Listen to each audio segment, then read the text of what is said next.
Welcome to Motherhood Unstressed, a podcast for anyone who wants to let go of stress and anxiety and learn how to be more fully present in life.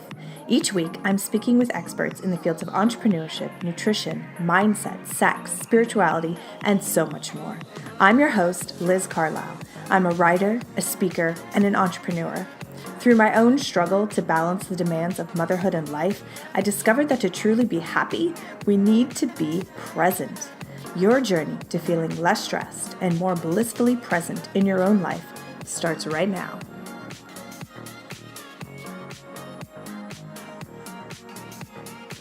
Hey everybody, welcome to the show. I'm so glad that you're here. In this episode, I'm speaking with Dr. Jaime Hope.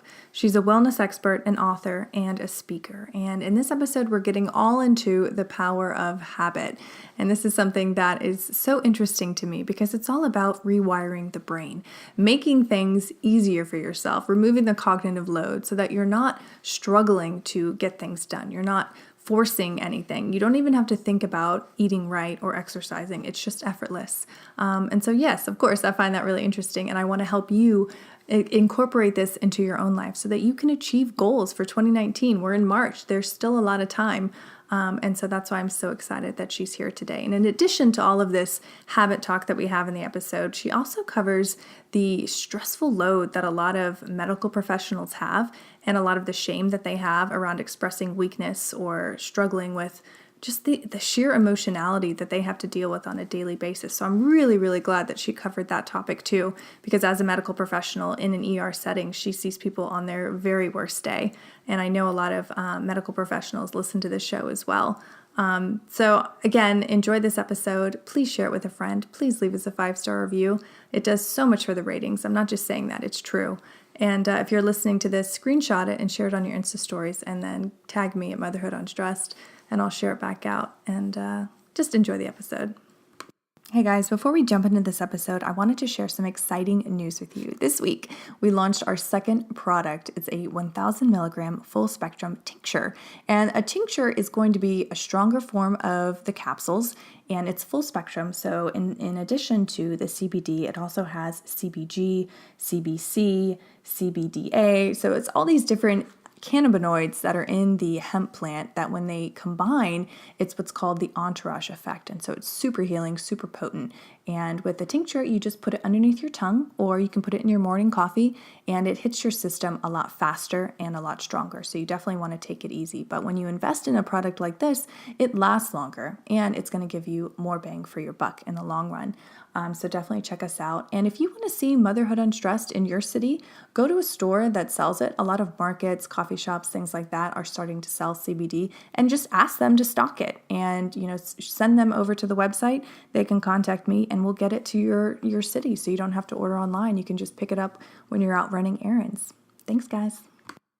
Well, welcome to the show, Dr. Jaime Hope. I'm so excited you're here. This is a topic that I find so interesting and so relevant, like we were talking about before we started. So welcome to the show. Liz, thank you so much for having me. I love this show, and it is such an honor to be here.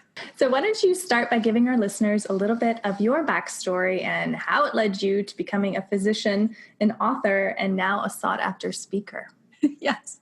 So, I always thought that I would want to be a physician. And I remember a few people along the way saying, "Are you crazy? Do you have any idea how many years of school that is?" But I love it. I love people.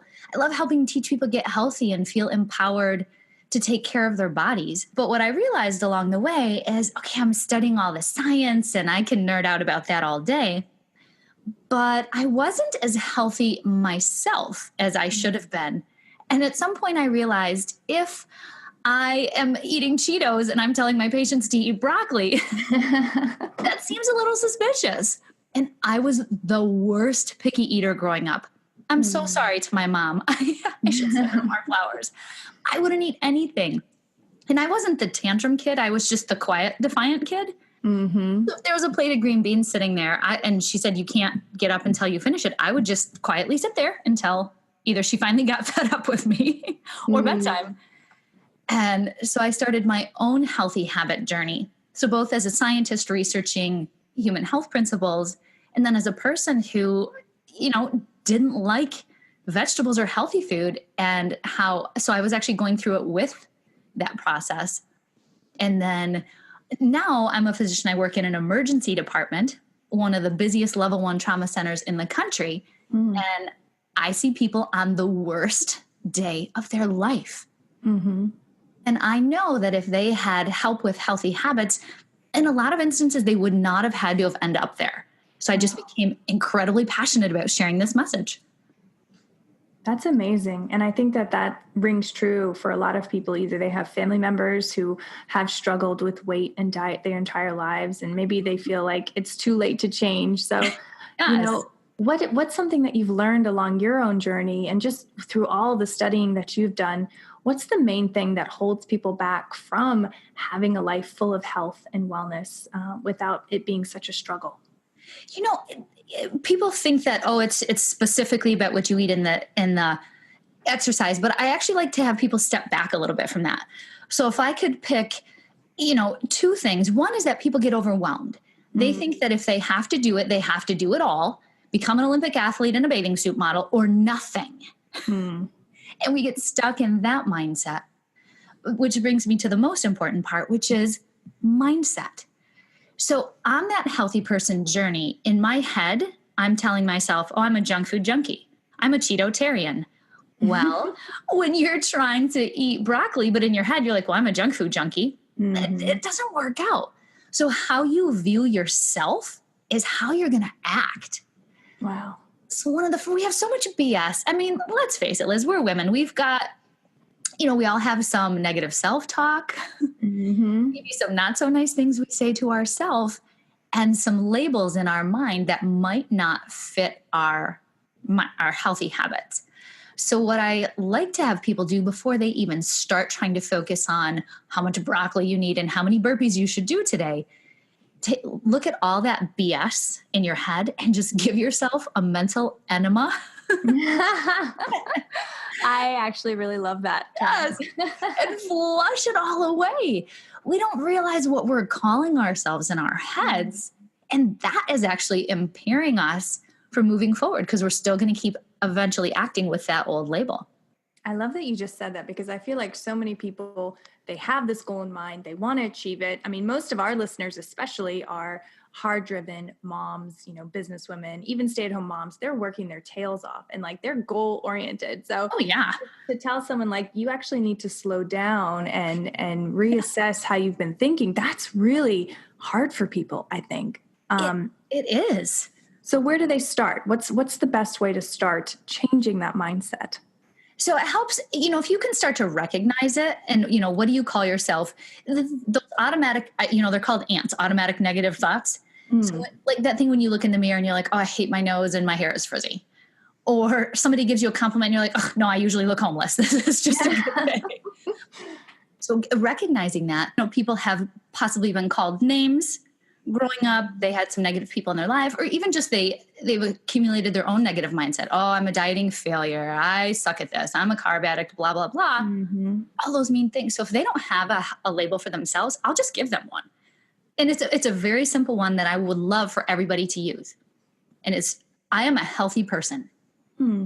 Right now, right in this very moment, regardless of where you're at, I am a healthy person. And then the idea is how you view yourself is how you will act. So a healthy person nourishes their body and is active within the context of their abilities. A healthy person knows that they need rest, they need stress relief, that self-care isn't selfish. And a healthy person also knows when the majority of what you're doing is healthy, you can have a brownie now and then and you won't burst into flames. Right. We're so hard on ourselves. People are like, oh no, I ate a brownie. I'm so bad. I'm like, okay, relax. You didn't murder somebody, okay? I love you. You had a brownie. Why are we so mean to ourselves? Right. Well, and I think that it brings in so many like stored emotions like shame and feeling bad. And then it like just keeps snowballing into this feeling of failure. And so I love that you said, when you give people a statement, it's in the present tense too. Like I am whatever it is, because that to me is very empowering and just brings it into like I have it, instead of, oh, it's over there, like I'll never achieve that, like it's that scarcity mindset that I'm thinking of trying to avoid. Yeah, and it's scary. It seems so far away. It's like telling someone you need to lose 100 pounds. That's ridiculous. That's so intimidating. Try losing 1 pound. It's just, start wherever you start. But yes, you have that empowering thing. I am a healthy person, and I will live and act like a healthy person acts. And because I've always hated that thing, always eat what skinny people eat. That's the worst expression ever, because I was a super skinny teenager, and let me assure you, I was eating Cheetos. I was not eating vegetables. If you ate what I ate, it would have been awful. It was just genetics and the good metabolism of being 16. Right. Well, and that's what I hear too. Like so many people who are dieting and are struggling with their weight, like if you actually looked at their diet, they're not eating that much more than a person who's in a healthy BMI range. Is that right? Right. Not, so people think it's all about that. So yeah, it's not, you want to be eating the nourishing food. So drop the whole being skinny, blah, blah, blah. It's, what does a healthy person eat? And because I really try and help patients and clients focus on being a healthy person. People are so focused on the scale. We're so focused on numbers. But if you're actually behaving and living like a healthy person, the scale will follow. The scale will eventually come to match that. When you're not so focused on it and, stepping on the scale and that'll make or break your day. Why are we so stressed out about that? This is about a lifestyle and feeling good and empowered and amazing with the occasional brownie. Right. Absolutely. Yeah. But that definitely takes me to my next question. And it's about your book, Habit That, which I find so fascinating because it's all about, the power of the brain and honing the power of habit. So can you talk to us about the premise of the book and how it can help our listeners be healthier and live happier lives? Yes. So humans, we're fascinating creatures, right? Mm-hmm. We love habits. We love to create these habit loops. Even just think of something so basic. So every morning or evening, hopefully both, when you brush your teeth, you start on the same side of your mouth, don't you? Yes. You don't think about it. It's not stressing out your cognitive load. You do it. You created the habit. Usually you're doing 5 other things while you're brushing your teeth. Mm-hmm. Mothers. Oh my gosh, right. Yelling, where are your shoes? While you're trying to brush your teeth. And so instead of trying to go against our human nature, why not just use it to our benefit? We work so hard to go against it and it doesn't last. That's how we get these crazy yo-yo diets and all this BS. And so creating one habit at a time and incorporating it into your routine so much that you don't think about it. Like I started with something incredibly basic when I started the habit journey, drinking more water. That was it. I realized I didn't drink very much. And that's not healthy. So I put a checkbox on my closet door. My college roommate made fun of me. She's like, you're such a nerd. And so I started checking it off. And eventually I realized I didn't need to check it off. I was just naturally drinking an adequate water a day. I haven't had to think about drinking enough water in 12 years. I just do it. Wow. And then you move on to the next habit, which for me was vegetables, which was a little harder than water when you hate all of them. But now it's not even a question. It's not difficult. I don't even have to put any thought into the number of servings of vegetables I have in a day because it's just part of my regular routine. I love that. And so how long did it take you for it to become, okay, I'm doing this today, I'm checking it off, to where it became pretty much unconscious? It varies depending on the habit. So the water one happened much quicker than I thought. We've all heard this magic 21 days type of thing. Yeah. I'm not completely convinced. I don't know exactly where they pulled that number out of because I sure got into a peanut M&Ms habit way faster than that. And let me tell you, the Brussels sprout habit took a lot longer. Right.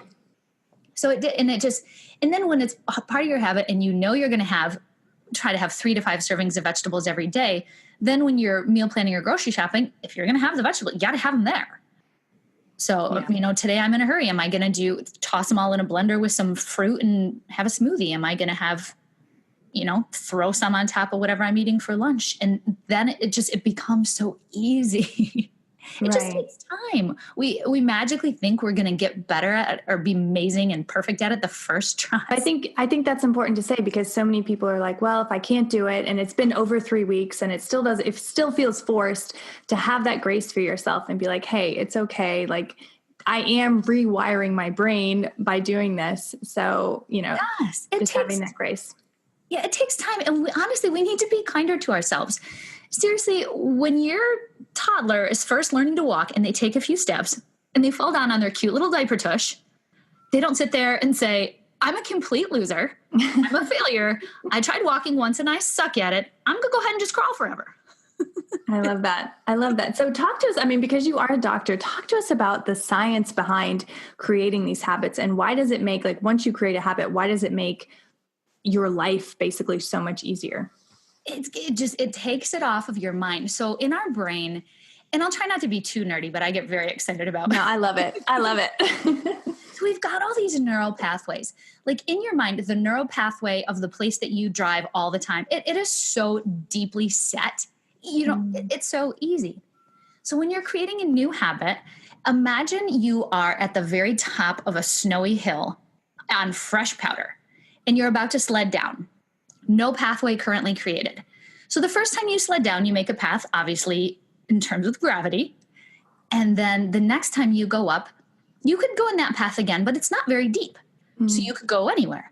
But the more times you go down that pathway, the deeper and deeper it gets, and the harder it, you do it 10, 15 times, it's very hard for your sled to jump out of that pathway now. Yeah. And so every time you do a habit, just tell yourself, I am strengthening that pathway in my brain, that neuroelectric connection, complete with, hormones and neurotransmitters and all those things. Some pathways take a little bit more energy to create, especially when the alternative road for that is a very strong previous pathway.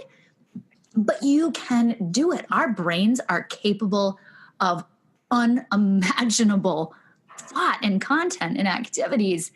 And so you can do it if it takes a little bit longer or if it's forced. Quite frankly, certain vegetables I've had to force myself for a long time. But I have this big overall overarching mindset. I'm a healthy person.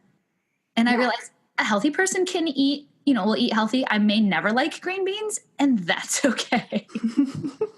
But it seems like it always does come back to that mindset. When you want to hit that well-worn groove, you want to go down the hill in that way.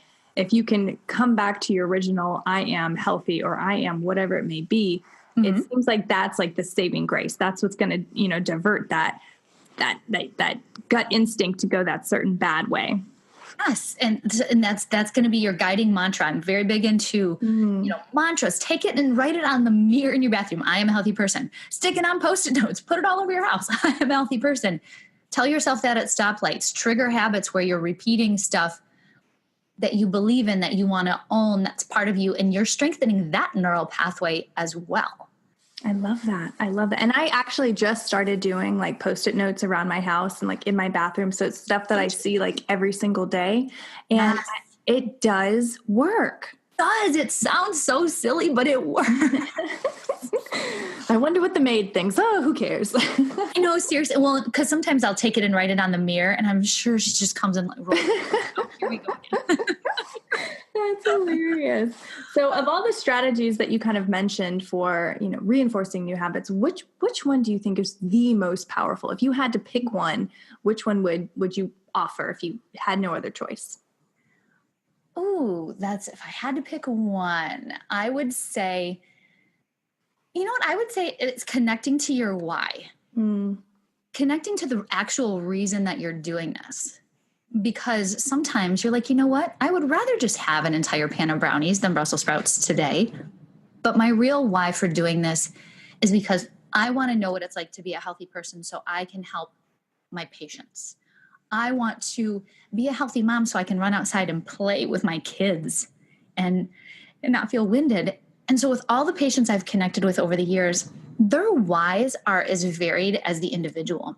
I had one mom tell me the reason that she was doing this is for the first time in her adult life, she wanted to be able to have sex with the lights on and not be wearing a t-shirt. Like, it's so personal and it's so real.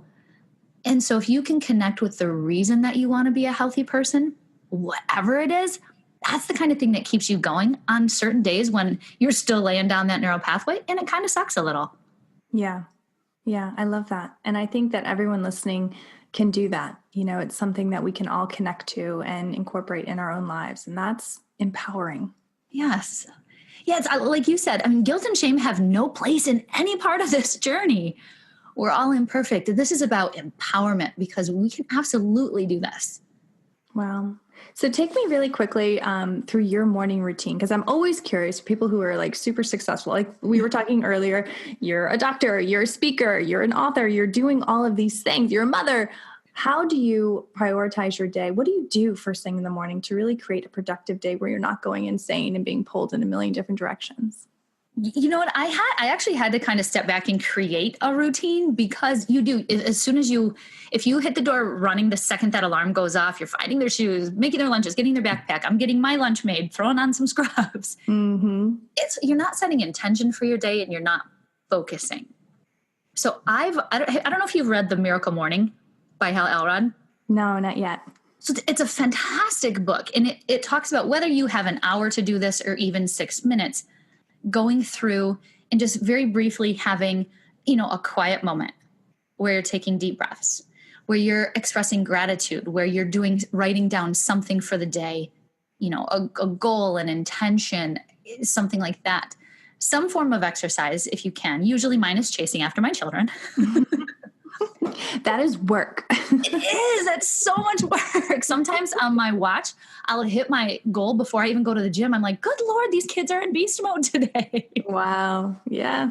But yeah, just sometimes I don't have a ton of time if I worked a late shift and I have to get up early with the kids. Just even taking that little moment to yourself, just take the breath, set some intention for your day. And then it just helps center you. And you're like, all right, I don't know where your left shoe is, but we got this. You're wearing boots today. Well, and I was thinking too, like, as you were speaking, like the type of work that you're doing, you are seeing people on their worst day. I would think, need a little bit of space to process that, to be able to just detox in a way so that when you see the next patient, like you're there, you're in the moment, you're clear, you're not weighed down with all this other emotional stuff that's happened just through the nature of your work and dealing with these people who are going through, horrendous things. Oh yeah. No, there's a reason that there's a very high stress level and burnout rate in emergency medicine. It's crazy. And, when I was going through my training and as a resident, you're working ridiculous hours. And at one point I was so exhausted, I realized that I either needed to burn out, find a new job, or learn how to develop these kind of ninja level rock star coping skills. Yeah. Because if I'm in a room and I just pronounced somebody dead in some very tragic accident that no matter what we did, we couldn't save them, and I have to walk into the next room and the patient's telling me about their belly pain, I can't bring that in. Right. And so on my way to work, I'm doing something like I take that car time to get pumped up. I'll play a great playlist. I'll get my energy. You walk in the door and you have to leave everything else outside the door. I'm here as their doctor and I need to be so present. And then shaking it off between patients. And I acknowledge that I'm a human being and I've seen some horribly tragic stuff. Sometimes you need to go in the bathroom and cry, recenter yourself and get back in the game. And then after the shift, I have my calming down stuff. I have an amazing tribe of supportive people I can talk to and really help just dissipate the stress of that so I can be ready for the next time. That's so amazing. And I feel like for you to know this already, like so early in your career, or you seem really young, so I'm just going to say that, but, and then you travel older than I look, but you travel the country, speaking to other medical professionals about this. So can you talk to us a little bit about that and how you're helping people in the medical profession deal with the stress and not burnout? Yes. It's one of my favorite things. We're so, we learn neurology and cardiology and all this other stuff. And the science obviously is important, but we're also human beings and we need to be able to handle the load that's coming at us. Like I said, I work in one of the busiest level 1 trauma centers in the country. Somebody asked me once, what do you do with your downtime at work? And I laughed. Like, there's no downtime. There's no downtime. We actually don't get breaks. We work 10 hours and we do not get a break. Oh my God. I know, it's crazy. So, I bring healthy snacks and eat at my desk and stuff. So I take the resilient stuff that I've learned and share it with people. So I've been invited to speak. One of them is one of the ones I call resilience, through the fire without getting burned. And, to acknowledge that we do have a stressful job and it's hard. I talk about confidence. I talk about imposter syndrome. I talk about physician suicide and all of these different things. And for years, these were things we didn't really talk about. Like, oh no, we just, if we don't just only talk about cardiology, then we're not being real scientists. But you can't learn the other stuff if you're not taking care of yourself. So even teaching doctors that self-care isn't selfish can sometimes be an uphill battle. Oh, I'm sure, because it is such, like, I would think, if I'm viewed as weak, or if I talk about things that I'm struggling with, then I'm not seen as, a proper doctor or a professional. And that's just so not true. I love that you're breaking down that wall. Yeah, it actually makes me a better doctor, because I'm a human being. I can connect with my patients on a very human level. I've cried with families before when their loved one died. And I'm still keeping it together. I'm not a, total wreck, but just acknowledging this shared human experience and, hugging each other. And like, that's okay. That makes me a better doctor, not a worse one. Absolutely. So, Absolutely. I love that human aspect. And interestingly enough, the resilience talk in particular has jumped over into the entrepreneur world, because a lot of those people, the company's up, it's down, it's here, it's there. It's so stressful and it's all on your back. And so I've been doing a lot of stuff with that group of people, and it's been so much fun. Well, and I just think it's something that every single person needs, whether you are an entrepreneur or you're in the medical profession or you're a stay-at-home mom. Like, we all need to know how to be more resilient. We need these tools in our toolkit. And I just love that you're out there putting, this workout into the world. Essentially you are a light worker. You're making people's lives better, not just from a medical standpoint, but from a human standpoint. It's just so needed. Oh, thank you. That's like my dream in life, is to get to do that. I love it. I love it. And seriously, we know that being a mom is the hardest job though, right? It's so hard. It's very funny. I was, making dinner, and I'm making this super healthy dinner for my kids. And they were laughing, and then it got really quiet. And that silence is golden unless you have kids, and then it's absolutely precious. So I walk into the other room, and both kids, they were 2 and 4 at the time, and my 65-pound German Shepherd were all painted purple. Yeah. And I'm looking at the shepherd like, okay, I'm not trying to blame the victim here, but you're 65 pounds and you could have walked away. Wagging her tail like, look at me, I'm purple. And I'm 2 rooms from the nearest door to get outside. I'm looking at all that, and I'm waiting for the dog to shake, and I'm like, I have pots on the stove, and I'm like, oh my God, the ear is easier than this. Right. Oh my, and you just have to laugh and realize and keep it moving. Yes. And get everyone outside as quick as you can. Oh my God. If you have a picture of this, I'll definitely use it to promote. No, I'm just kidding. I know, the saddest thing ever, as I was cleaning them up and I was like, why didn't I take a picture? But in that moment, I was just like, oh my God, we have to get them out. I know. It's like level 10. Absolutely. Now that they're older, they've asked me if they could recreate that. I'm like, no. We're going to go ahead and not paint Zoe again, but thank you for asking. Right. Oh my God. So we've covered a lot of topics over this discussion. Yes. What's the one thing that you want our listeners to remember from this talk? I want people to remember that regardless of what you're doing in terms of nutrition and exercise and stress relief and sleep, if you're coming from that strong, solid mindset of I am a healthy person, and feeling empowered and realizing that it takes time to lay down those neural pathways, people will be so successful. It's so exciting. We're actually a little bit more simple of creatures than we like to believe, but that's what it takes. And then you just choose that habit and you can do it. Oh, I love that. Okay. So I do have some rapid fire questions. If you're ready, there's just 3. All right. Okay. The first one is, true health is... Ooh, balance. I'm grateful for my family so much. And what's something that you've learned in life that you wish someone would have told you earlier on? I wish somebody had told me years ago to worry less about what other people think, because people aren't thinking about us nearly as much as we think they're thinking about us. Mm-hmm. And to live the life that I want to. Took me a little bit of time, but now I'm living my authentic self, and I have never felt better. Yeah. Oh, I love that. I love that. Thank you. Okay, so what's the best way for our listeners to connect with you and find your book or even book you for a speaking engagement? Sure. So my website is drhopehealth.com. So that's DRHOPEHEALTH. That's also my Twitter handle and Instagram, just to make it easier. And they can contact me for speaking gigs. There's a link to order the book, which is on Amazon. I mean, that's where everybody Perfect. We live on Amazon in this world. know. My kids, it's so funny now if they need something for a school project, like just get it on Amazon. Good Lord, I've taught them well. But I love Amazon. It's so exciting. It's such a great medium. When my book hit #1 bestseller within the first 24 hours, I've never loved Amazon more. I was like, I want to hug the computer. So the book is on Amazon. And then I have a Facebook group called the Habit That Tribe.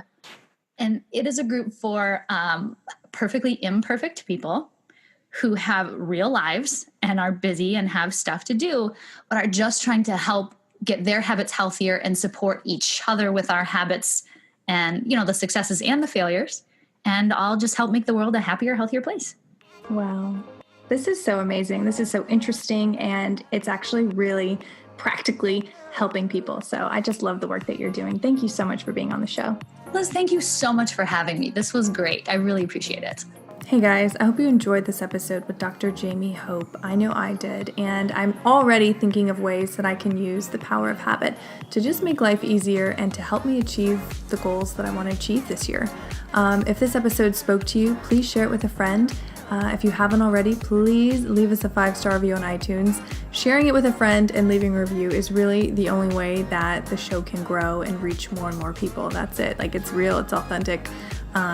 You have to just really grow organically. So thank you for helping me in that endeavor, and I'll see you next time. This episode is sponsored by Four Sigmatic. Four Sigmatic is the Finnish company bringing you medicinal mushrooms you can put in your coffee every morning or just in some hot water. I put mine in my coffee because I love the ritual of sitting down and having a hot cup of coffee every single morning. But I love that the cordyceps and the lion's mane and the chaga really help boost my immune system and keep me from getting sick throughout the year, especially with 2 kids. It's a game changer. If you use the code UNSTRESSED at checkout, you can save 15%.